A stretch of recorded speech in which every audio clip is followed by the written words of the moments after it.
I hereby order that 1.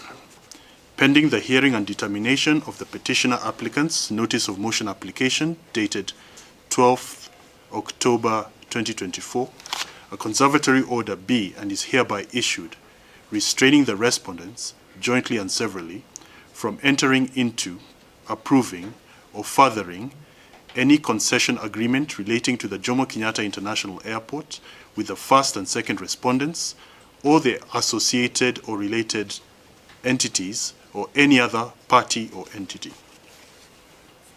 2.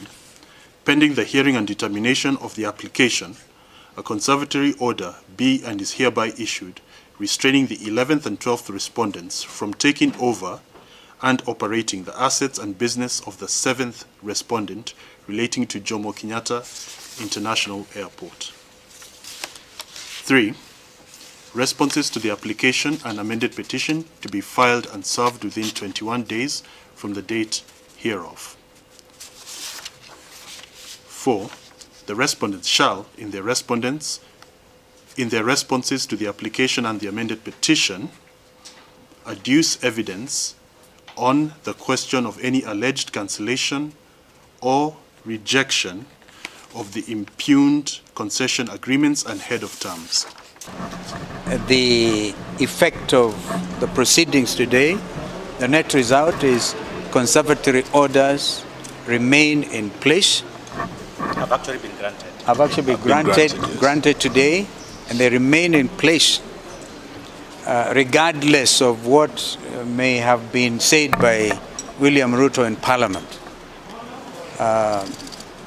You had some discussion about what was actually cancelled. All right? Whatever was cancelled, those things need to be brought before the court. And therefore, we remain seized and want to assure Kenyans that we are seized of this matter.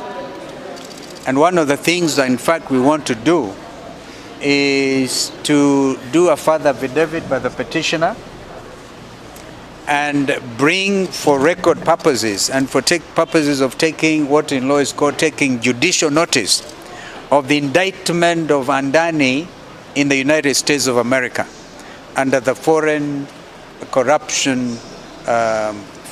Corrupt Practices Act, so that this matter is also reflected in our domestic situation. So this Adani deal is not just about Kenya, it's the whole world.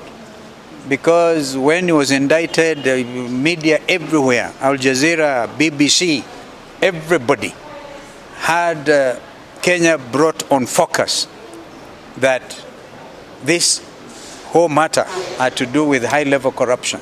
And we are saying, as you had Councillor Kibe argue, we don't want people to cancel things and then leave Kenyans with huge burdens, paying compensation where it was not necessary. So we want this matter gone into in greater detail to even get to know who was paid what.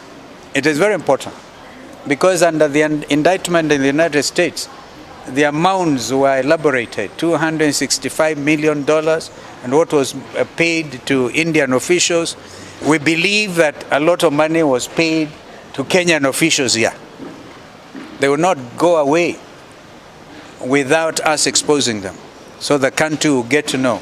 We cannot deal with critical infrastructure like Jomo Kenyatta International Airport and have it, haphazardly handled. We're also saying, and we repeat, that we are not averse to foreign direct investment. In fact, we will come up with proposals on how best to modernize our international airport, because it's in a very poor state. That's a fact. I don't know whether some leakage was reported that time and people ran to the airport and then they said, now this is the opportunity to make big money out of it. We are saying to them, it will not happen under our watch.